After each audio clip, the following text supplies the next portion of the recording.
to Everything Band, a podcast that features conversations with composers, conductors, and performers of music for winds and percussion. My name is Mark Connor. I'm a composer, and this is episode 6. My guest for this episode is Demondrae Thurman. Before we begin, though, I need to ask a favor. Can you please go to iTunes, and if you enjoy this podcast, please give it a rating. This will help spread the word about the podcast and bring the show to more listeners. Now back to Demondrae. Hi, Demondrae. Hey, Mark. How's it going, my man? Pretty well. Glad you could come on. This is great. Looking forward to sharing with you and exchanging some ideas about music. That's what it's all about. Absolutely. You want to introduce yourself for everyone who might not know you?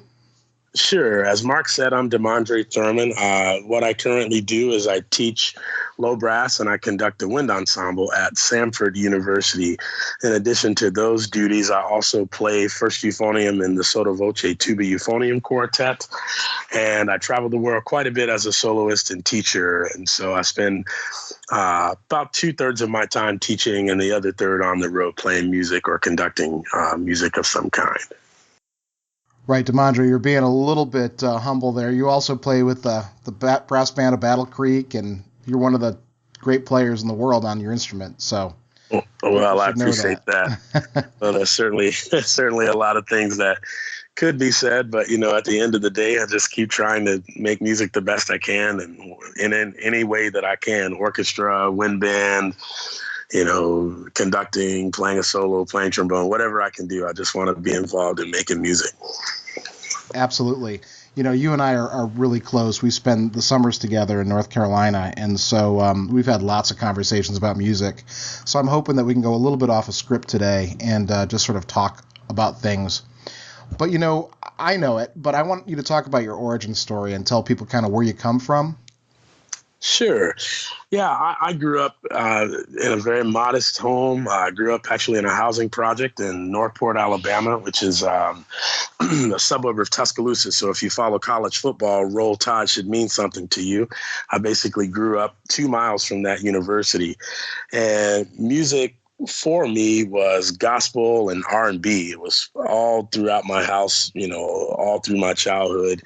And I grew up in a house full of singing women. And so music was that for me. And then when I was about 7 or 8, I got introduced to hip hop, and the rest was history in terms of music for me and my love of it. I was the beatbox guy for the neighborhood rappers. I don't know, Mark, if you even knew that. But I didn't know that. I'm not surprised, though. Yeah, I was the guy that got called out of class to go to the bathroom and do the beatbox in the corner of the bathroom to try to get some resonance while the guys were rapping. So I was always kind of into music that way. In 6th grade, the junior high school band director, Mr. Fessmeyer, came down, and he brought like a pet band of sorts, and they were doing things like the Pink Panther and some of those things. And some of my boys from my neighborhood, where I'd eventually moved to, were playing in the band, and I just thought it was kind of cool, man. They were, making this cartoon music stuff that I really dug, and I decided I wanted to give it a try. So they gave us that I don't know what it was, like a music competency test or something like that. Anyway, I ended up making a perfect score on that test. And the band director asked me what I wanted to play. And I said I'd play drums. And so he called my mom to ask about that. And she was like, no, he won't be a drummer. We live in an apartment. That's not going to work.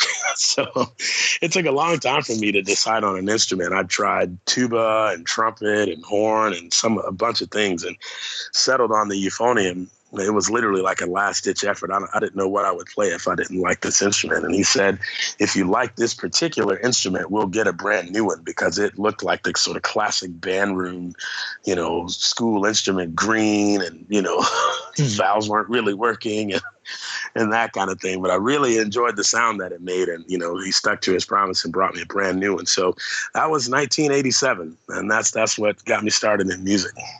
That's an awesome story, man. I hadn't heard that. You never told me all that. Yeah, man. So let's talk about that a little bit more. When did you kind of know that you were going to go beyond just sort of playing it as a hobby, high school? Sure. Yeah, I really enjoyed it, man. And I liked practicing too, which was the thing, kids didn't really, at least the kids in my band didn't really enjoy the practicing part. Everybody liked to play, but I really enjoyed practicing. So from about seventh grade, really through high school, I spent at least half an hour a day playing the horn. I would do it right away and then go out and shoot hoops and, throw the football around with my boys. But I would get my practice in kind of right away. But, I tried out for All-State and all of those things early on and didn't have any success with that stuff until 11th grade. That was my first time to make an honor band and to make All-State or any of that kind of stuff. And so at the time, it really was just something that I enjoyed to do. And then in 12th grade, it was decision time. I was going to college. I was a pretty bright academic student as well. And I really had my heart set on being an electrical engineer, basically since I was a kid. My other hobby other than beatboxing at the time was playing and taking apart remote control cars and putting them back together. That was the other sort of thing that I really enjoyed. So anyway, I was going to do electrical engineering, and February of my senior year, I heard the University of Alabama Wind Ensemble play an arrangement of Pictures at an Exhibition. And man, I cried my eyes out. It really changed my life. I realized at that point that I really couldn't envision my life without music. And so pretty much right then, I decided that I would major in music, having no idea what that meant. The only thing I knew is that I didn't want to be a band director because I was such a bad band kid. I didn't want to have any kid do that to me. Fair enough. Yeah. Stay in your lane, right? Exactly. You got to stay right in your lane. What kind of music was your high school band playing? What kind of band was it? We had a really good band, man. We were, I guess they call it MPA, music assessment, whatever it's called now. But anyway, it was called state contest when I was coming out of school. And we always made straight ones and, ones in sight reading. So we had a really good program. We were playing, grade 5, grade 6 literature. And we had the real good fortune of having the University of Alabama, like I said, 2 miles away. And Dr. Gerald Welker, who at the time was the wind ensemble conductor and really the person who conducted that Pictures concert that I referenced earlier, he came over fairly regularly to work with us. So we had not only had, really great training from the band director, but we had, one of the greatest musicians I've ever known coming over to work with us fairly regularly. So we were playing, we played Lord of the Rings by Johann de May. We played all of the Alfred Reed stuff, all of the David Holsinger things. We were playing, the big transcriptions, March Slav, things of that nature. So we had a pretty strong band. For instance, my senior year, first chair euphonium, first chair clarinet, and first chair trumpet were in my band in the whole state of Alabama. Wow. Yeah, it's pretty exceptional. Yeah, that really is. So you didn't end up going to Bama, though. You went to Alabama State? Nope. I went to University of Alabama, Roll Tide. That's where I did my undergrad. What you're thinking about is my first teaching job. Yeah. I'm sorry about that. So you went to the University of Alabama. Yep, did my undergrad there, majored in euphonium performance. And when I was there, Mark, euphonium obviously was my thing, but I came out of high school with a pretty strong double on both trombone and tuba. I was playing trombone in jazz band and some in marching band, and I was playing tuba in any kind of chamber music setting that needed brass. Right. Tuba, brass quintet, that kind of thing. So I had a strong double on both of those and played them both fairly a lot for the first couple of years of undergrad, and then got pretty serious about the orchestral trombone my junior year with the introduction of the Mahler's Third Symphony, and that pretty much made me drop my tuba double cold. I really haven't played it significantly since then. And so I was pretty interested in those things in addition to conducting, which I got pretty heavily into my junior year. And also I was doing a lot of composing and arranging at the time as well. I just wanted to take in as much as I could, from what I thought was a pretty extraordinary faculty at the University of Alabama at the time. Yeah, sure. So while you were at Alabama, did you ever play in the marching band there? I did. I marched my freshman year, which was 1992. It was the first national championship that the football team had won in years. So that was a fun year. We went 13-0 and played in the Sugar Bowl down in New Orleans, which was my first time to go there. And, really kind of a mind-blowing experience that was. But yeah, I did do the marching band. I felt like it was, obviously I grew up a football fan, Alabama football fan, so I had to do it. But I also, for the fellowship and the friendship aspect, I knew, just like in high school, the moment you join a marching band, you basically have how many people that is as friends right away. Right. Absolutely. I think that's why we end up staying with it, right? Yeah, exactly. And, I did it for only the 1 year, but it had nothing to do really with, marching band itself. I got pretty serious about practicing and I was also taking 17 or 18 credits every semester because I really couldn't afford to stay in college, longer than the 4 years. So I took a pretty big load every semester just trying to graduate, at the time. So that's the reason why I let it go. Yeah, I had a similar experience in college. I marched for 2 years, and I was kind of moving towards composition and away from music ed at that point. So I I dropped the marching band. Ended up being a music teacher, of course, later on. So these things have a way of coming back around, right? Absolutely. So after Alabama, you went to the University of Wisconsin. Yes. I had a fairly long list of schools that I was interested in attending after my junior year of school at Alabama. I had gone to a few festivals at that time, the international tuba euphonium stuff. And by that time I kind of knew who the names were and, who the young soloists who at the time were people like Pat Sheridan and Stephen Mead was just coming out of the UK, great euphonium player. Mm-hmm. So they were like the sort of the young guns and, the storied old legendary teachers, Harvey Phillips, Dan Parentoni, those guys, so I was considering trying to work with all of those people. And over the course of that summer, I got to meet a lot of those people at the Harvey Phillips. I think he called it the Big Brass Bash or something like that at IU. Everybody was there. We basically played tuba ensemble music in his backyard for a couple of days. It was kind of a crazy deal. But I really fell in love with John Stevens. I'd known his music. And he was the kind of musician that I thought I wanted to be. He was a great tuba soloist. He was a really good jazz musician, a good conductor. He was a phenomenal composer and arranger. He was doing all the things that I thought I wanted to do in music. And so it made sense to study with somebody who had, all of those skills and were able to, work in a significant way in all of those areas. And so I was really kind of drawn to him in that sort of, through that Renaissance musician kind of lens, which I found myself really being attracted to at the time. And as it turns out, has really bode well for me since I do so many different things in music. Right. So is that where you hooked up with, that's where you met the members of the Sotto Voce quartet? Exactly. Yeah. We were all the very original members of the group.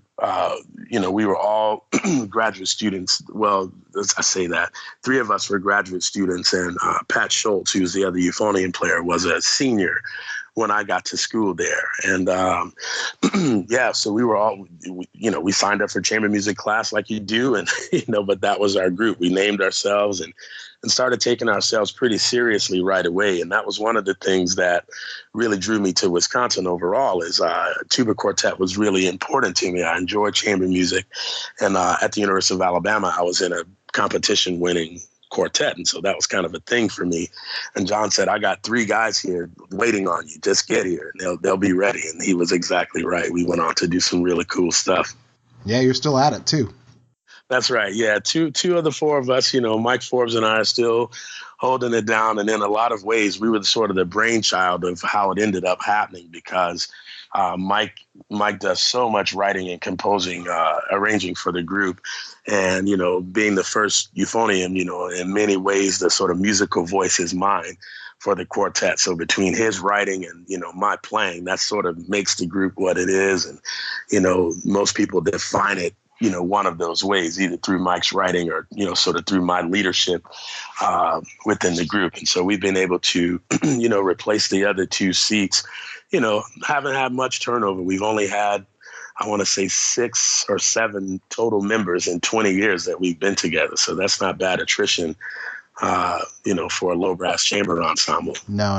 And the listeners, some listeners might know Mike's name. He writes lots of music. He writes beginning band music for Carl Fisher, not only beginning band, but band music through them.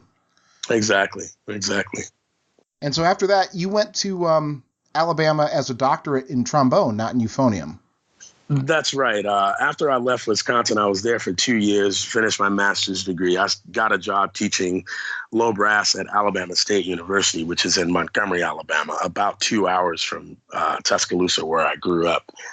And when I got there, it was great. I inherited a pretty large studio teaching all 3 instruments, trombone, euphonium, and tuba.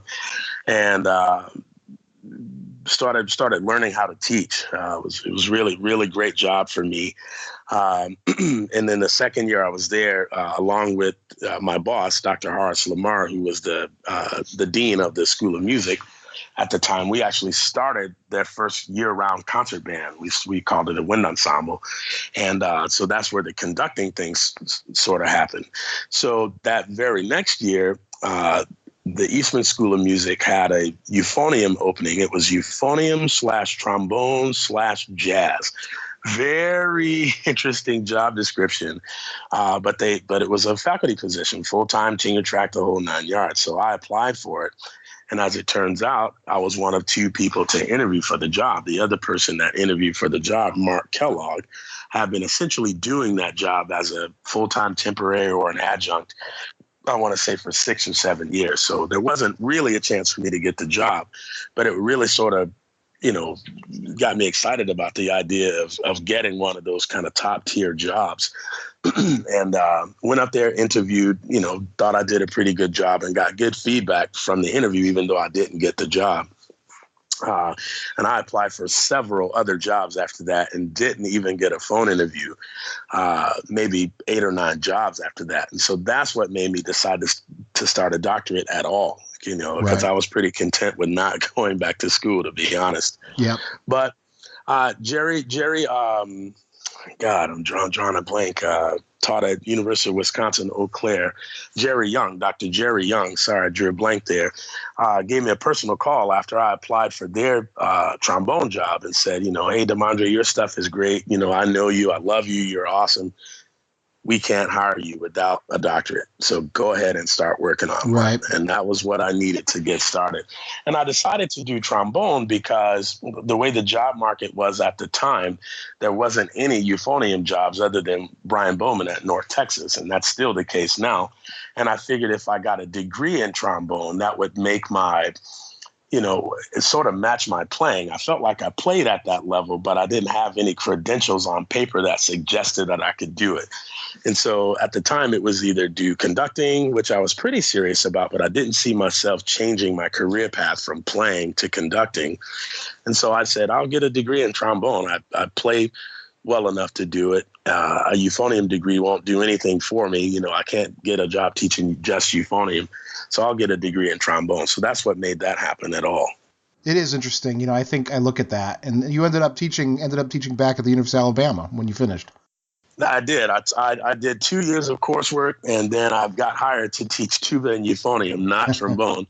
After my 2 years of coursework there, my former teacher, Mike Dunn, who was there, started teaching, got the teaching position at the University of Colorado, which opened up that door for me to teach at Alabama. Right.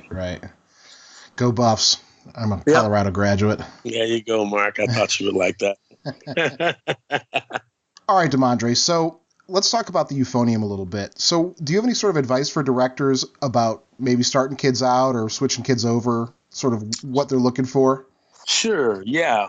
Euphonium players, one of the big things about playing euphonium that I find with young players is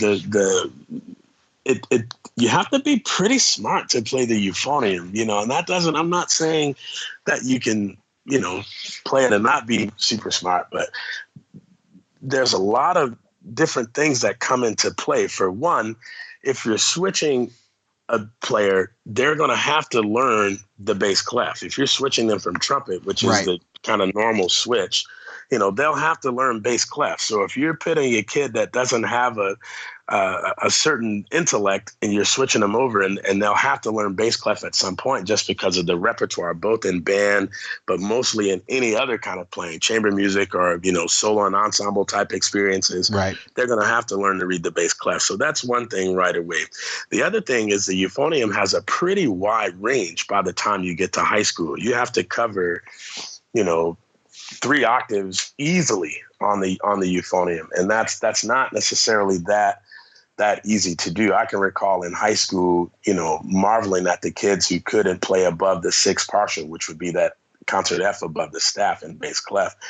But that ended up being the case a lot of times because it was the kid that had the braces that was switched over. It was the kid that, that didn't play the clarinet so well. It was switched over, those kind of things. And they always had a difficult time. And, if you're playing an Alfred Reed piece, the euphonium part's going to be burning at one point. If you're playing something by Philip Spark, that euphonium part's going to be burning at some point. So that's thing number one.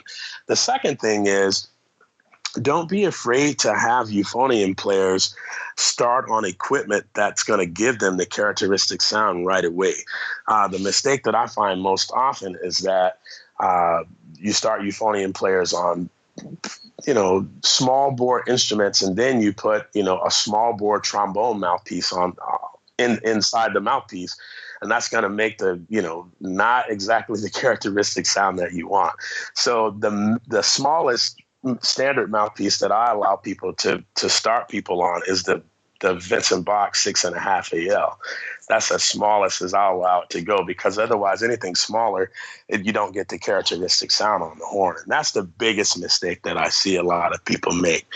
The other thing that I talk about a lot is don't be afraid to have that playing test where rather than, sitting behind your stand and looking at the notes and the rhythms that the kid is playing and grading that, take a look at them, sit beside them, and make sure that they're actually approaching the mouthpiece correctly, because I believe strongly that the magic happens in your lips, then in the mouthpiece, then in the horn. So if the lips are doing the right thing into the mouthpiece, then the horn has a fighter's chance to sound like it's supposed to. So spend more time, particularly in that early, those first 2 or 3 years of playing, really examining what's happening with the embouchure. And I just sort of have a classic thing, the way I refer to it is the top lip buzzes the bottom lip. And that's what allows the chin to be flat, the corners to be firm, all of those things that we learn in brass class and, that we hear professionals talk about. If you say top lip buzzes bottom lip and make a kid do that, the airstream points down and all of those things are in place, firm corners, flat chin. And the other thing you see as a result is that dimple that happens on either side of a kid's face when they're really locked into their embouchure. So Those are some things to look for. Man, that's great specific advice, kind of like sums it all up. Yeah, and it really is summative. I mean, there's not much more to it. I deal with the same thing with my college kids, and it's worse when they get to that level because they've had some kind of success. They've, been the best player in their band. They've been maybe number one in their state, whatever the case might be. And I'm saying the reason you can't play that high C is because of this. Let's go back to the most basic level of playing. And that's really frustrating at the college level. Yeah, no, I had a similar experience. We've talked about that. You and I had that conversation. Yeah. So you talked about characteristic sounds. So I would send people to listen to you for one, and you mentioned Stephen Mead. Who else should they be listening to as far as euphonium players for that sound? Sure. I really like David Chowles, if you want another example of how the euphonium sounds in the UK. He's actually my favorite, non-American player. I think he captures the sort of British brass band sound and sound concept and sort of virtuoso concept and really encapsulates it well in music. Probably the go-to American euphonium sounds that you would be able to hear pretty regularly would be, Brian Bowman, who's the teacher at North Texas. Adam Fry has a number of recordings. He's a Yamaha artist. He teaches at University of North Georgia. I think it's what it's called. Mm-hmm. These are some guys that you can just, you can literally go on Spotify and find their stuff. I really like Matthew Murchison, who's a name that may be off the radar for a lot of band directors, but he lives in West Virginia and is a really, a very creative player, but he makes, what I consider to be one of the really terrific sounds. If you want the sort of model military band euphonium sound, for me, I have to go with Matt Trotman, who's the tuba euphonium professor at the University of Arizona. He's a good friend of mine. And, to me, at least of my generation, was the guy who I thought had that exact sound, the sound that I thought every military band euphonium player wanted to play like. Right. And there's a lot of young guys now, Mark Jenkins and, Ryan McGeorge and, Irvin Ray, and a lot of young cats who are winning jobs now. But I'm talking about the guys who I sort of admired as peers or who I looked up to when I was younger. Right. Well, it's interesting you bring that up because, the euphonium, there's not really a full-time orchestra job for euphonium. The full-time playing jobs are in the military bands. Yeah, exactly. If you want to play full time and you're a euphonium player, the military band is where you're going to have to go for that. And those are really great jobs. They pay really well. You get to play, the kind of music that you're used to playing. They play band music. You'll do a fair amount of other things like play funerals and those types of things as well. But those are really great jobs. Euphonium is, I think, on the come up as an instrument that you can work because, for instance, I get a lot of calls to play anytime valves are needed, in the low brass section when it's not there. So bass trumpet, baritone horn, euphonium, I'm getting a lot of those calls, from, various orchestras from the New York Philharmonic all the way to the, local symphony here in town or whatever, which is really quite nice. And I feel like part of the reason that I've gotten those jobs is that I'm not afraid to have the other things that I do, like conducting, like playing trombone, sort of help me get opportunities on the euphonium. And that's the way that I teach it as a collegiate professor. I have all of my students double on something, whether it's tuba or trombone or whether they really, develop a strong affinity for conducting, just so that you can have those things help open doors for you for the euphonium, which certainly has been the case for me. And I've seen it work for several other students of mine and other students who have followed that path. All right, man. So you're also a conductor at Samford, and I know you've done some orchestra conducting while you were in Tuscaloosa. So let's talk about that a little bit. So how is that for you? What's the ensemble like at Samford, and sort of what's your guiding principle as a conductor there? Sure.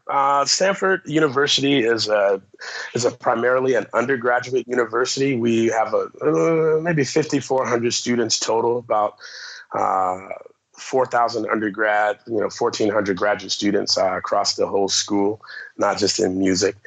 So it's a pretty small music department within a school of the arts. And so the way I view the wind ensemble there is, it's the top, in my mind, the top wind performing ensemble at the school.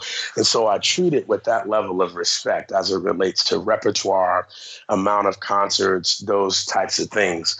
But because it's school, I still view it as a teaching ensemble. I haven't quite transitioned it, nor will I don't think, over to the type of collegiate ensemble that treats itself like a professional group, and plays a whole lot of concerts and then doesn't leave a lot of room for actual teaching.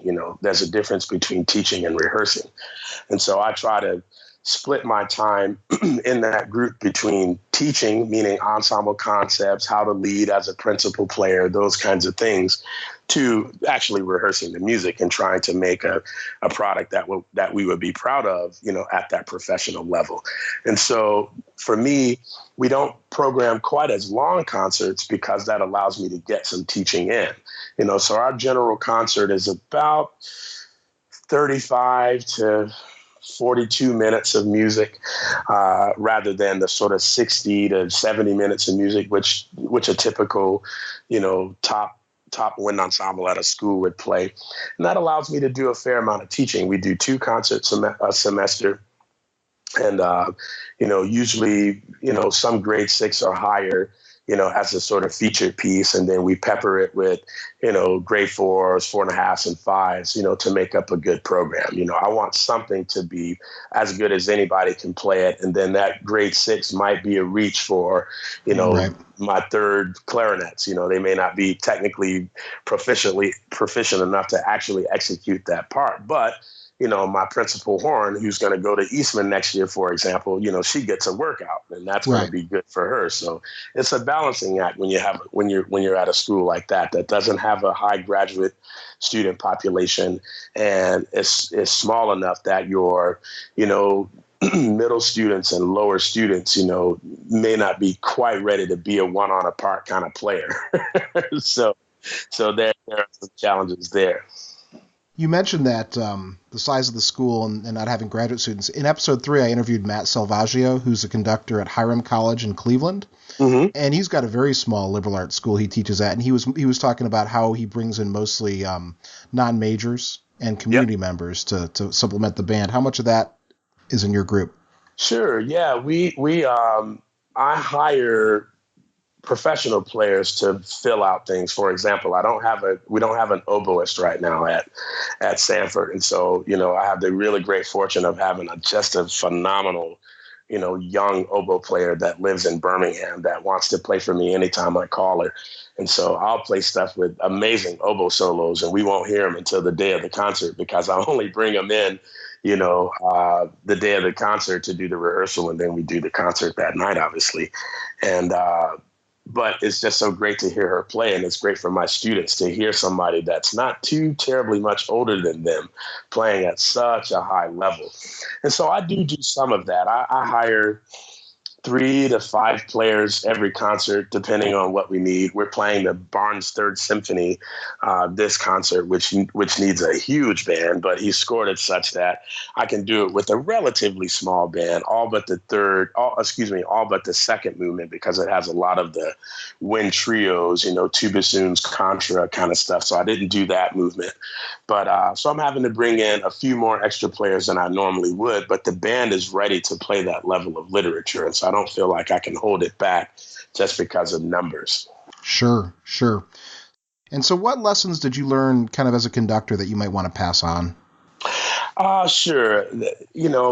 Conducting, sort of like trombone, I studied always kind of with the mindset that it was my second passion. And so I studied particularly conducting quite a bit, because without an ensemble to conduct, you really don't get to work on conducting. And so I felt like I should take advantage of being in school and having conductors on the faculty that I respected and spend time with them. So, so I studied in the very sort of traditional way of studying conducting, in a one-on-one private lesson kind of situation, bringing in scores, air conducting, singing, those kinds of things. But the two things that I've learned and certainly, through my experience, believe in the strongest is score preparation and rehearsal technique. Those are the two things that I think you can't get away from. So for me, I'm pretty much a slave to my scores. I prepare them pretty heavily so that when I go to a first rehearsal, I feel like if I had the right ensemble in front of me, we could have a performance level experience right there. I'm not learning much of anything because the music is going by from one rehearsal to the next. I feel like I've figured out, make up a percentage, 95% of that before I ever hear the first note with the group that I'm conducting. So I believe that strongly in score preparation. I'm deciding, what I'm going to bring out in any given section, how I'm going to handle this counter melody, those kind of problem solving things. I'm doing that before I have an ensemble. And then the other thing is not necessarily having a script for how your rehearsal is going to go, sort of line by line, certainly being prepared with what you want to accomplish that day, but allowing the rehearsal to dictate what happens, so rather than sticking to your preformed agenda, allow what's happening musically inform how you rehearse. Say, for example, if you have a rehearsal where, you decided you're going to do a run through of a passage and you get to one particular spot and it's exquisite, like you couldn't imagine it better. I think you have to spend time talking about why that happened, explaining why that happened, so that they have a desire to do it again, for one, and for two, that they recognize the kinds of musical things that happen to make that moment happen, whether it's, the amount of time that was taken crossing a bar line or the pacing of a crescendo, or those things that you necessarily weren't planning to talk about, but because they were so exceptional, I think you have to draw attention to it in that way. And that would be a departure, from, the whole run through mindset. Okay, let's go to the next piece. Right. So those kinds of, letting the rehearsal dictate what happens, I think that's really, really important. The other thing I subscribe to with rehearsal technique is don't talk a whole lot. Right. Keep your comments, particularly when you're actually rehearsing, to an absolute minimum. I try to do 7 seconds or less with stopping. And then after, I feel like the ensemble, is sort of, being crushed under the weight of the speed of the rehearsal, then I stop and take a real break and tell an anecdotal story or, something like that. And, just give particularly with kids, give kids a break, let them rejuvenate, let them get excited again, give them a little bit of a chop break and then work them again. So that I've learned that over time. And that seems to be a really effective way, to sort of get my end result that I want. Right. Demondrae, you mentioned the idea of letting the rehearsal dictate. You can't do that without the score study you were mentioning. That's right. And so I'm just going to say this. You're my friend, so I'm going to give you a plug here. But if anyone's out there listening who needs an honor band director, Demondrae is the guy to call. So anyway, I'll just leave it at that. That's love right there. That's love, man. I appreciate it. Of course, man. So listen, I'm going to just backtrack a little bit because I want to talk about commissions and working with composers. You've got so much experience, so there's lots to talk about here. But can we talk about the Barfield Concerto? Sure.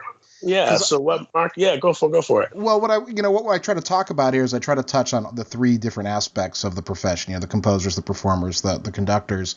And so I always try to talk a little bit about commissioning. So Anthony Barfield, who's a terrific young composer for anyone who doesn't know him, wrote a great piece for Demondrae. And so it's called the Heritage Concerto. So I was just hoping you could talk about that experience.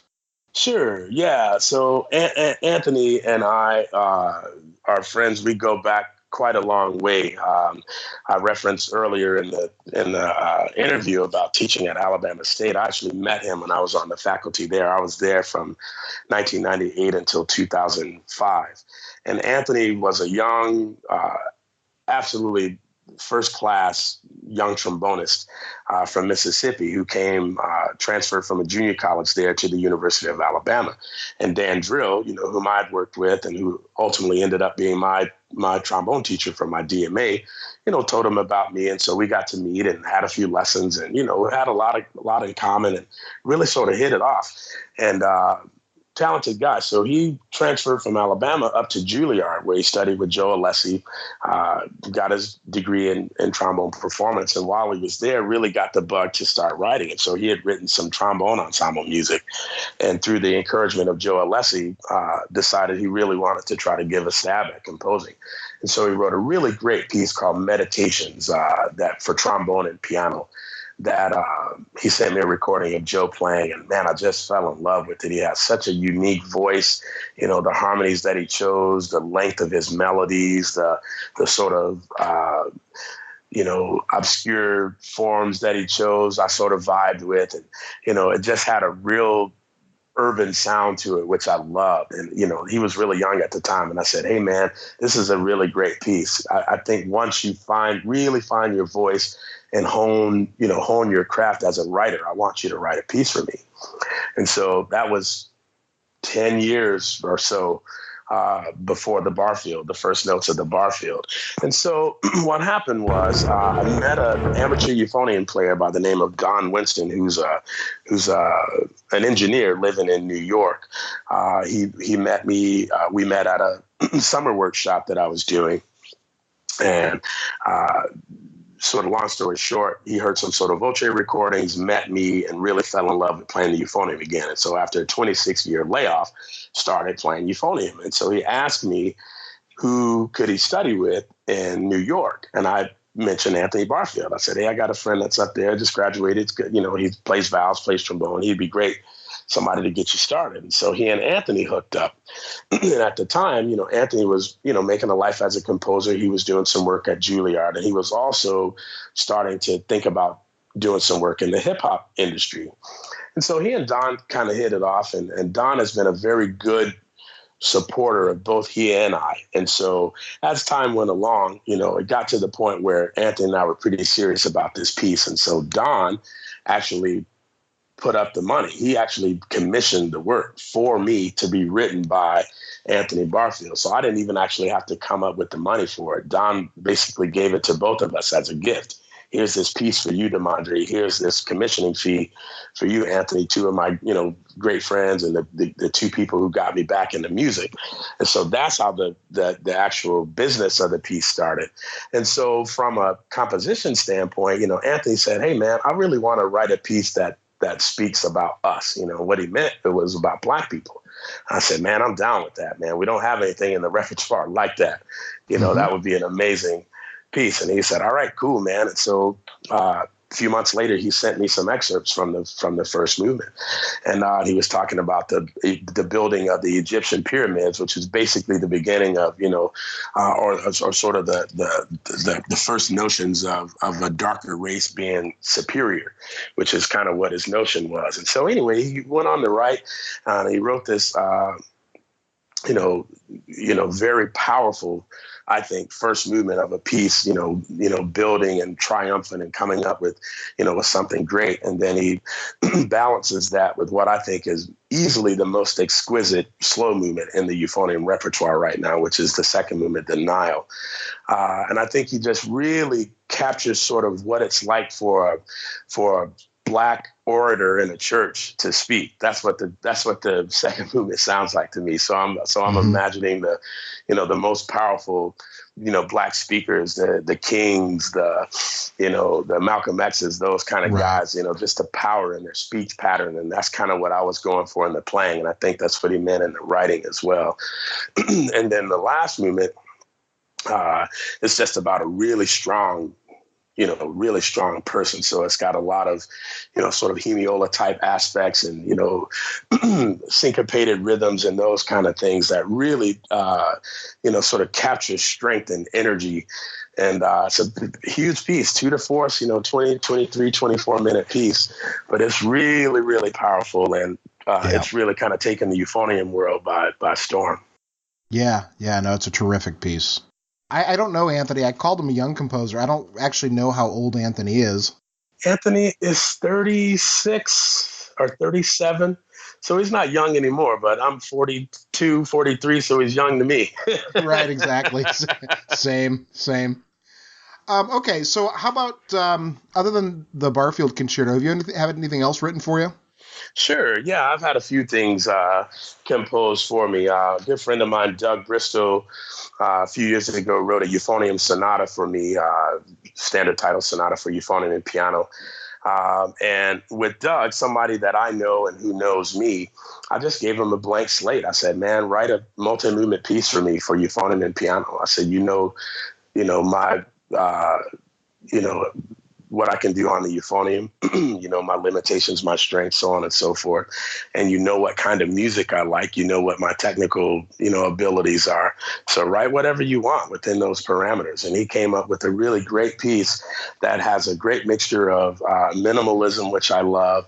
It has some jazz elements to it also, which I love. And, and some really nice kind of bebop line playing, which, is mostly his voice, but he knows I live in that space as well. And this piece is cool because there's the second movement is built around the first phrase of Yay, Alabama, which is bum, bum, bum, bum, bum. So you actually hear that, sort of spaced out and, transformed in some ways in the second movement. So it's really kind of a unique aspect that he put in the piece. I've had of course, several pieces with the sotto voce quartet, obviously not necessarily commissions, but pieces that were written for me in mind. I'm sure I'm missing a bunch. I'd almost have to look at my CV to remember them all. Sure, But sure. maybe the most important one outside of the Barfield right now is actually a piece that my teacher, John Stevens, wrote for me called Soliloquies. I actually titled my first solo CD after that piece. And it's an unaccompanied 3-movement work for euphonium, and it really has become the staple unaccompanied piece in the euphonium repertoire. It's used just about in every major competition that comes around, and it's the piece that I get asked about the most, from professionals and students alike, in terms of interpretive things and how to handle some of the problems, and particularly in the second movement, lots of large leaps and those kinds of things. But that maybe is the most important piece that was written for me, and that was 15 years ago now, I guess. So and I've been really lucky, Mark. A lot of the pieces that have been written for me, I haven't had to pay for, and I don't know if that's because, people know I'm broke or think I'm broke, or, just, I really feel like, though, it's the sort of perfect marriage of, player and composer. You sort of can't live without each other. And so, the composer writes the piece, the player always performs the piece, and it sort of weds you together. So I really feel like I've been fortunate to have a lot of composers think that highly of me and my playing. Right. I think, Demondrae, it speaks to your personality and who you are. You have a way of sort of bringing that out of people. Well, I appreciate that. It's music can cost, but it doesn't have to. Right. Absolutely. It's the right price, I guess, for everything. And sure. And the way I look at it a lot of times is I'm not willing to do anything where I don't pay it forward, whether it be financially or, literally by promoting the piece through playing it, like the Barfield, for example.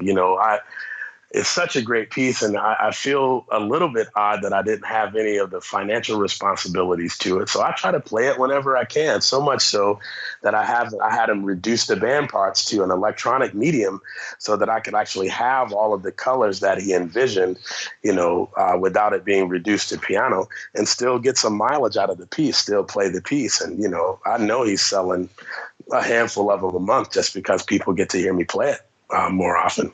Right. No, I completely understand. I'm writing a piece for a friend of mine for this summer, and it's just an opportunity that's too good to pass up. One day I hope to write a piece for you. It's just an opportunity too good to pass up. So sure, I appreciate that. Yeah, like I said, we'll take care of you. You just got to do what you got to do, and at the moment, you make the decisions you have to make, and there's lots of ways to be paid. So I already mentioned stay in your lane. That's one of the things you like to say is stay in your lane. Yes. What other advice might you have to, say, a younger musician, someone starting out either on the euphonium or as a conductor or whatever it might be? Sure. And when I say stay in your lane, what I mean by that is have so much confidence in your knowledge of yourself that you know what your lane is, and don't step out of that until you're actually confident in whatever that stepping out is going to be before you do it. Because the last thing you want to do in music in particular is enter yourself into a place where you can't function. If someone asked me right now to play the tuba part for, Mahler 5, I would say no. Like, I'm not ready to do that. I could conduct it. I could play trombone on it, but I couldn't play the tuba part. I'm saying no, because that would be way stepping out of my lane at this point. And so some of the other advice that I give people outside of, being really self-aware is continue to be a student of music. Continue to allow yourself to learn about music. And what I mean by that, it's not necessarily just, going to concerts or those kinds of things, but actually, trying to understand how music is put together. I try to think like a composer whenever I'm playing or conducting or anything. Like, what was the intent? Not just, this is a 4-bar phrase, but what's the purpose of the 4-bar phrase? Why choose these notes and why have it be in this particular place? And that allows me to learn, because I'm essentially investigating someone else's brain, which is, that's what you're doing to me right now, Mark, by interviewing me. You're trying to get inside my head. And so I try to do that with music. So continue to do that. Some of the other things that I recommend a lot are to go to hear live concerts. Try to get the Spotify recordings and all this perfection out of your head, because it really isn't possible. And I think it ruins a lot of young players early because they're trying to achieve the perfect Joe Alessi sound and that perfect recording that he's edited. You know, we're all human beings. We make mistakes. So go hear live music so you can see what it's really like to be out on the stage, and, you know, and to get that non-compressed, you know, feeling that music has, you know, and a live hall versus, you know, sitting behind a, you know, set of headphones or whatever. And then, you know, the other things that I recommend is try to get your music IQ to be as high as possible. And what that means is, you know, try to not have any of the things that are factual about music, like rhythm and like notes, be problematic. And then all of the intangibles about music, like style and articulation and those things, try to gather as much as that information as you can through listening to a variety of styles. You know, particularly now, you know, modern composers are using every kind of music available to them to compose what we're referring to as classical music. So if you can know where the origins are, that informs you so much more when it's time to learn, or worse yet, teach that piece. So keep your ears open and keep your level of variety relative to music open. So, you know, I mentioned we've had lots and lots of conversations over the years, and one thing you said to me I pass on to my students now, and that's don't let your ego get in the way of progress. You want to talk about that? Sure. Yeah, that's just sort of my sort of classic go-to line, particularly with talented students. You know, talented students seem to think that they can just do anything, you know, whenever, just turn that switch on. And I just don't believe in that kind of, you know, thing. You know, I feel like I do have a lot of, you know, God-given ability, but boy, without any of the work, I'd be sweeping the streets or whatever, you know, other kind of menial job that, right, you know, having a doctorate in music wouldn't suggest I should be doing, you know. Right. But, you know, a lot of times we can get a little too full of ourselves and decide that, you know, this is not worth my time and ability and talent, rather than doing the best you can with every single situation that you have.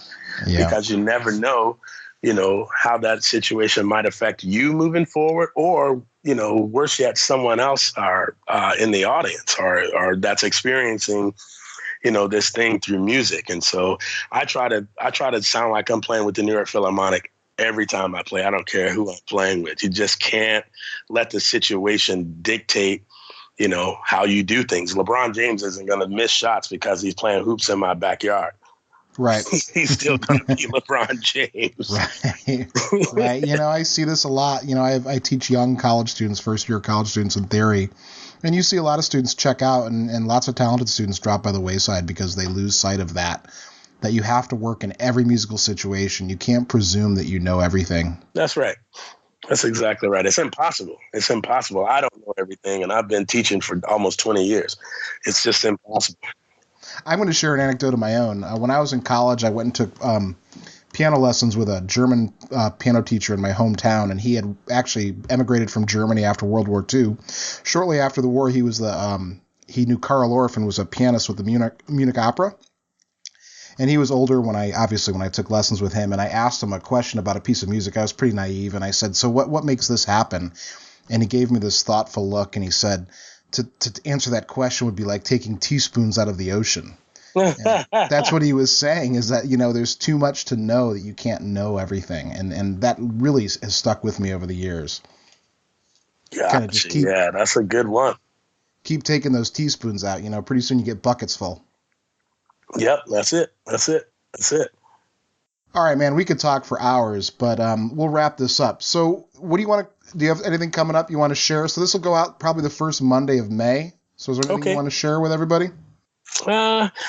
I guess the only thing that I have coming up of any significance in May, I do the brass band of Battle Creek. We're doing our annual spring concert there. I play baritone horn in that group primarily. Uh-huh. This particular concert, I'll play the classical half of the concert on baritone, and I'll play the jazz half on trombone. So I'll actually get my doubling in during that concert. And we just found out a couple of days ago that that group's going to be featured on the Wednesday night concert at Midwest. So we're pretty pumped about that. I just heard that. I just saw that. We hadn't talked yet. You and I hadn't talked about that. That's gonna be pretty amazing. And then the rest of the month is pretty light for me, actually. I was supposed to play solo with the brass band in Canada at a festival, but the festival got canceled and has been postponed for 2018. So that was kind of an opportunity lost. I was going to play Harlequin by Philip Spark with the brass band there, but that opportunity fell by the wayside. But I have to be honest, Mark, I'm pretty excited to have a break this summer. Last summer, I went really hard with a lot of different things. I toured with the Philharmonic, New York Philharmonic, most of the summer. This summer, the only thing of any significance that I have is I'm conducting the Tuscaloosa Symphony, which is my local orchestra here, in its annual 4th of July concert. And then I'm doing a teaching residency at the University of Arkansas at some point. Those are the only two sort of big things that I have. So I'm really kind of looking forward to sitting back and working out and having an adult beverage or two. Yeah, we don't do that sort of thing. Hey, so, I know we're wrapping this up, but I forgot to ask about the brass band of Battle Creek. You want to tell people that's a pretty hot ensemble for anyone who doesn't know that group? Yeah, if you don't know the brass band of Battle Creek, I bet you know at least one player in the group. It's really kind of a who's who of brass players in the United States, and it even brings over some ringer brass band types from the UK. And, people as famous as Jens Lindemann from Canadian Brass from the way back, and Wycliffe Gordon have spent time or are currently spending time playing in that group. And it's a pretty wild deal. I mean, it's a traditional British style brass band, but with a heavy American slant, both in the orchestral lean and in the jazz lean. So it's like the best of, kind of three worlds. You get very traditional brass band stuff. We get to swing harder than, just about every big band that I know of. And then we get to sort of lay into some things like a professional orchestra brass section would. And it's just a real hoot to get those things on one concert. Yeah, the YouTube videos for you guys, they're crazy. Yeah, it's pretty wild. Hey, I also didn't ask you, so, you mentioned lots of works for wind ensemble. Do you have a favorite? Do you have one thing that you like in the wind repertoire? It's funny, the piece that I find myself gravitating to is a kind of an oddball piece, but I love the John Barnes chants piece called Elegy. It's about 10 minutes long, and it's just I think it's an exquisitely beautiful piece. I think John Barnes Chance's story is interesting. The fact that he died, relatively young and in a tragic way. I'm just really kind of drawn to that piece. But in terms of big pieces, I'm really fond of the Hindemith Band Symphony, the B-flat Band Symphony. Yep. I'm in love with the James Barnes Third Symphony, which I referenced earlier. I'm conducting that right now.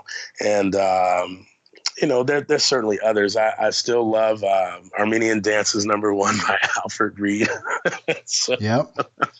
I'm sort of an old school band guy. I haven't picked up on a lot of the new guys, the Mackeys and, Granthams and, these cats. I'm sure it's all really great, but I just haven't checked it out. Yeah. All right, man. So how can people get in touch with you? Sure. I'm pretty easy to find. I'm kind of a one name person. You type Demondrae in Google and I'm going to come up in my various ways. But probably the easiest way to get in touch with me is through Facebook. If you do Demondrae Thurman on Facebook, you'll get my personal page and probably my fan page as well. Either one of those works with getting to me. My personal email address is demondrae@gmail.com. That's where I get, the most of the inquiries, about various different things. But I'm on the other social medias. I tweet, I do Instagram and Snapchat and all those other things. So just look for me there. You type my name in any of those places, you'll find me. Anything last minute advice? Anything you want to add? Just keep loving music. I know a lot of teachers love to teach, but if you don't love the subject matter, then the teaching almost doesn't come across as genuine. So if you're finding yourself falling out of love with music, try to fall in love with it again so that your teaching has some real strength and merit. Look for a different aspect in music. Sometimes you can fall back in love if you sort of just change your angle a little bit too. Yep, exactly, man. And it's a lot of times those little things that can really make a difference in your teaching and the way your groups sound moving forward. Yeah, it's almost like playing golf. You know, you can hit all these shots in the water, and then you hit one great shot, and it's like, oh man, I love this game. Yep, exactly. Exactly. All right, Demondrae, you've been awesome. Yeah, man. It's Appreciate it. great This was catching really up with you. fun. Absolutely, man. Thank you. And I hope all the listeners will continue to support. And, Mark's a good guy. You guys out there, I know him well. And so if the conversation sounded a little bit personal, it should have. He's a great guy, and I highly recommend getting to know him better if you don't. Thanks, man. I appreciate it. And I appreciate your time, man. Yeah, absolutely.